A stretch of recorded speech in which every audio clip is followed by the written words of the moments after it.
I think when women say they want a God-fearing man, they're used to that docile, passive, non-aggressive. No, don't worry. No matter what you do, God's gonna forgive you, and it's gonna be all right. That's the type of man they're looking for. They just throw the word God in there because it sounds good. They want a passive, docile, soft-ass dude that's just gonna carry his Bible around, think, "Oh, don't worry about it. Everybody's good in the eyes of Jesus." Don't want ever to challenge or hold a woman accountable or say nothing. That's the type of man they really say they want. That's what they really want. But that's not what's you're gonna get with some Christian men. You're not always gonna get that passive man. You're not gonna get that docile, soft ass dude that's just gonna let you just run over.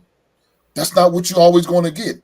You might get one that's going to challenge you, that's gonna hold you accountable, that's gonna call your feet to the fire, that's gonna say, you need to lay your burden at altar. I need to know what's going on.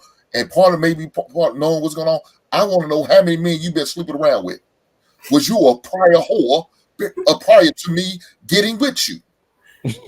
Are y'all gonna be willing to hold your feet to the fire and be honest? Yeah, I had about 45 men before the age of 30. Are y'all gonna be willing to do that? Or is that gonna be a problem? No, not that. That God-fearing man wants to know that truth. He's willing to tell you, yeah, I was a man whore. I did wrong when I was young. I did a lot of stupid shit. I've committed some goddamn crimes. But thanks to the blood of the Lamb, saved and filled with the Holy Spirit, he put his hands on me and he changed me. God damn it, I'm a new man. But now that ain't what you want. You want that man that's gonna be willing.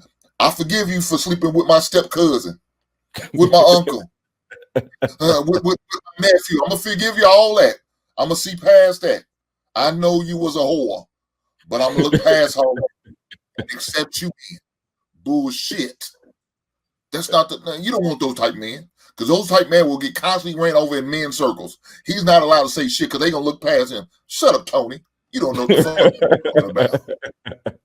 That ain't what you want. So when you go out with Tony getting ran over. Tony ain't getting no goddamn respect. He ain't getting no respect in the goddamn church. That's why he's forever a deacon. Never moved up in the rotation. He never got to fill in for to be a pastor one day and preach a sermon. Hell no, he's not, because they don't respect his ass. Because he's that pastor. I say, you see how his Big Shirley runs over his ass and does what she wants. On Saturday, she's in the goddamn club, but she got a nice crown on Sunday morning. But Tony ain't gonna hold her feet to the fire. Tony ain't gonna say nothing to her. That's my wife and I love her. Bullshit, Tony, you better dress that heifer. Say you don't need to be hanging out with all these ass people. Do what you got to do as a deacon's wife. You need to be where you need to be in a front pew. Instead, she's out there being hot. Man, come on, man. Think you got church trauma? You want to talk about I ain't had none at all. I'm just saying, I'm just speaking truth. Whether you want to believe it or not, Cookie. It's honest. I don't think you know what your aunt used to do. I don't go to church. You know what your horn ass aunt used to do back in the day. You know that. You act like they don't do that shit. You know what them horn ass aunts you had used to do back in the day. Come on, man. Don't do that. You know what they used to do. I think it's a range. I agree with you. I think it's a range of women. I think that it is a lot of women like what you're speaking of, Hank. I think it's a lot of women like that. But then I think it's also a spectrum of women who say they want God-fearing men because they think that's the only way to get a principled man who maybe won't cheat on them, or like, I don't know. I think that they want a certain type of man who has principles and character and whatever else, but the only way that they know how to just say it and sum it up is God-fearing. But then I also think that type of women that you're speaking of, I think that's also out there as well. But I think that some women are just saying they want God-fearing because they want a man that's, on a good path, but they don't know how else to say it. And to the point that Cookie was saying earlier, and Tasha even addressed it a bit as well. I think that if you don't have someone to hold you accountable, that small decision that you'll just kind of brush off, that's like, oh well, it's cool, it's not major. That'll that'll lead you into the next step. You know what I'm saying? Which is going to be something greater than that. And then you just find yourself building up this momentum of a snowball where all of your morals are now out of the window. You know, that's the dangerous part of not fearing someone outside of yourself, in the sense of respecting it. So I think that it's important that we do get back to that as a community and a culture, because if we don't have that, and that's the message that's growing, that's why we continue to have more things occur, especially now, that's in my opinion is immorally incorrect. You know what I'm saying? It's anarchy at this point. But I think that it's anarchy due to the fact that a lot of people they're not God-fearing, or at the minimum have a self-respect for themselves. Yeah, I just got a couple of questions because y'all obviously heard how I look at things. So my first question is to Shannon. How do you define super religious? Who do you say, me? Yeah, it's Shan, not Shannon. It's okay because I can't read that either. My eyes won't let me. Super religious. A person, the people who are just everything is by book, is very conformed, right? So that's super religious. You base your little God off of a religion, very strict. Why would that be a problem? I didn't say that was a problem, did I? No, you said that you would. No, you said that you would. Yeah, why would that be a problem for you? Oh, it wouldn't be. It just depends on which religion you're talking about, because religion is there are different ones. Well, let's say that he's super religious in the religion that you practice. Okay, so we have the same beliefs, of course. But you said super religious, so I'm trying to figure out So super religious is like every 5 seconds you're like, how the people come up to you and they just start talking. I don't like people talking to me about anything, for real. Like, this is the most gonna be talking. So it ain't even gotta be about religion. But I'm probably not gonna host Bible study at my house every day of the week. I'm just not gonna be, and I know that if I have a man in my house and he is the leader in my house, I have to follow that, right? So I just know for me, let me just clarify. It would just depends on how that looks, right? And I do know that when you are a man of God and you're super religious, missionary work does go into play with that.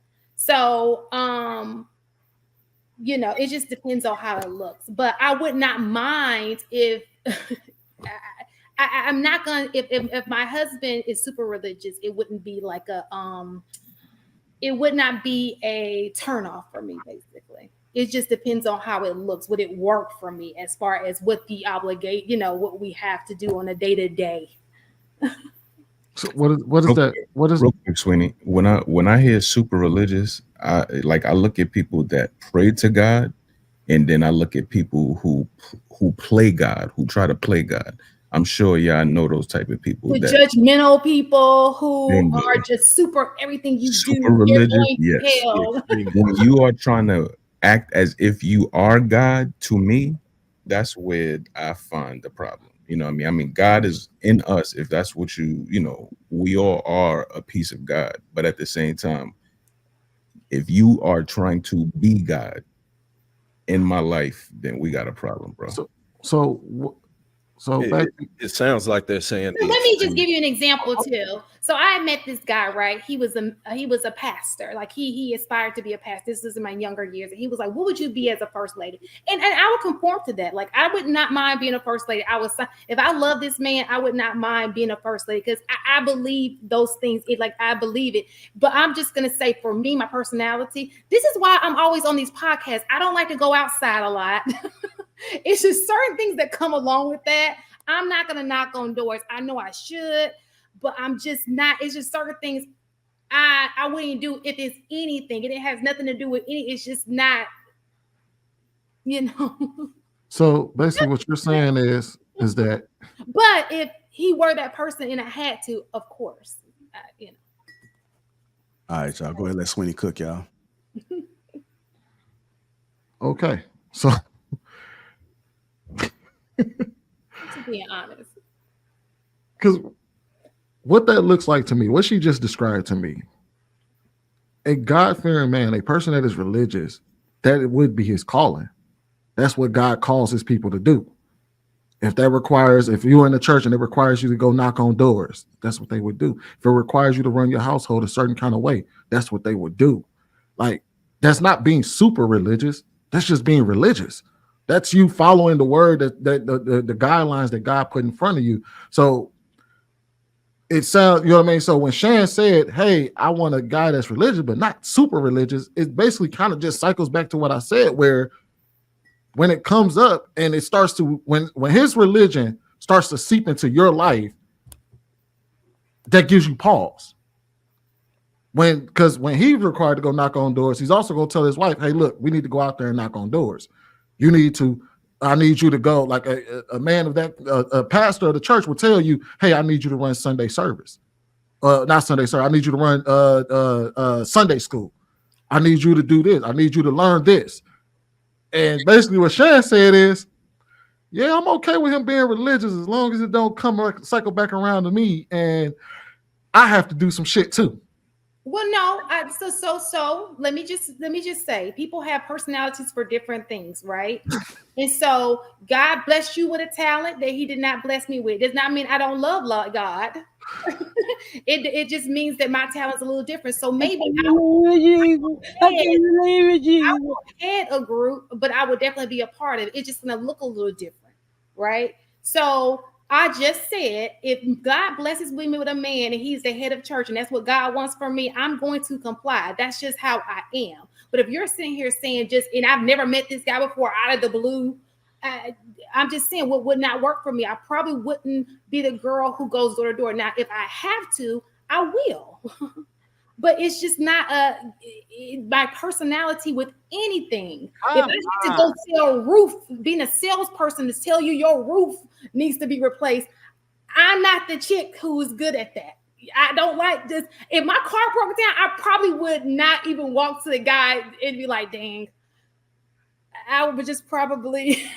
But that's the thing. So like that's the thing, I'm that just not that person. No, I get that. I understand that, but I'm using you as an avatar for my overall. No, that's fine. Okay, this is my personality. But go ahead.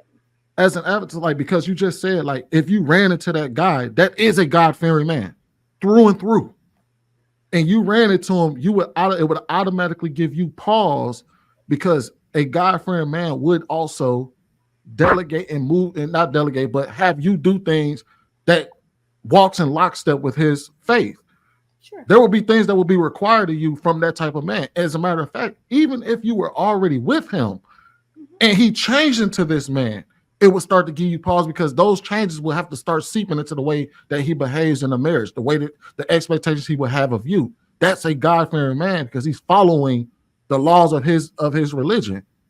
And so it still leads into my point that when they say God-fearing, and I'm going to cycle to you, Tasha, in just a second. It cycles to what they want him to be governed by, but not necessarily govern others by.